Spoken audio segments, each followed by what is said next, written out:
Welcome back, students.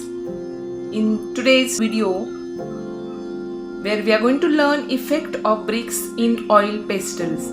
So most of the time when you have to draw a scenery or any house, that time the big problem where happens that how to give the effect for bricks. So here this video will be useful for you all to learn how to give effect. You can do this in oil pastels, or you can do it even with the color pencils. If the house is very small, there you can use color pencils. So let's learn. If you like my videos, please don't forget to like, share and subscribe to my channel.